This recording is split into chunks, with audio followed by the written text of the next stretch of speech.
Allah dit à plusieurs endroits dans le Coran que des cœurs sont voilés ou scellés, et on va essayer de voir ce que ça veut dire. Premièrement, il existe deux types de réalités, la réalité visible et la réalité invisible. La réalité visible est tout ce qu'on ressent avec nos 5 sens, et on peut dire que c'est tout ce qui est mesurable par la science. Et la réalité invisible est par définition ce qu'on ne voit pas, donc les anges, les djinns, mais aussi des concepts plus abstraits comme la lumière dans le cœur du croyant. Et quand Allah parle du cœur dans le Coran, il parle du cœur spirituel, de celui qui contient la foi et les émotions, et pas du cœur physique qui pompe le sang dans le corps. Et pour comprendre à quoi ressemblent nos cœurs spirituels, Allah nous donne une parabole. Il dit Allah est la lumière des cieux et de la terre.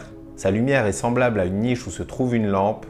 La lampe se trouve dans un récipient de cristal et celui-ci ressemble à un astre brillant. Et à la quasi-unanimité des savants, cette lampe représente le cœur du croyant. Et à l'époque, la niche où on mettait une lampe était un trou incurvé dans un mur pour que la lumière se propage dans toute la pièce. Et cette niche a plus ou moins la forme de notre cage thoracique, et la lumière de la lampe représente l'âme qui se trouve dans le cœur de l'être humain. Et cette lampe se trouve dans un récipient de cristal qui est transparent et qui permet donc à la lumière de l'âme de se propager, mais aussi à la lumière extérieure qui est la lumière du Coran, de rentrer en contact avec la lumière intérieure. Mais en parlant de ceux qui ont mécru, Allah dit « Nous avons mis sur leur cœur des voiles de sorte qu'ils ne comprennent pas ». Et pour comprendre pourquoi les cœurs se voilent, le prophète sallallahu alayhi wa sallam nous dit que quand l'enfant d'Adam commet un péché, un point noir est inscrit sur son cœur.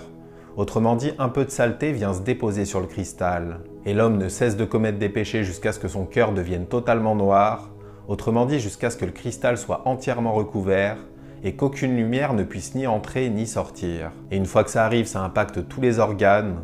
Allah dit, ils ont des cœurs mais ne comprennent pas, ils ont des yeux mais ne voient pas, ils ont des oreilles mais n'entendent pas. Parce que la vision du monde change totalement en fonction de l'état du cœur. Par exemple, quand un croyant voit de la végétation pousser, ça lui rappelle que c'est comme ça qu'Allah nous ressuscitera. Quand il voit une montagne, il se souvient qu'elle aurait été incapable de supporter le poids de la parole d'Allah. Quand il voit un oiseau, il sait qu'il n'est soutenu que par le tout miséricordieux. Et quand il voit une mère chérir son nourrisson, il se rappelle que l'amour qu'Allah a pour lui est plus grand que celui de cette mère pour son enfant. Il voit donc les choses apparentes, mais aussi tous les signes divins qui se cachent derrière, là où celui dont le cœur est mort ne voit que de la matière animée mais vide de sens. Ils ont des cœurs mais ne comprennent pas.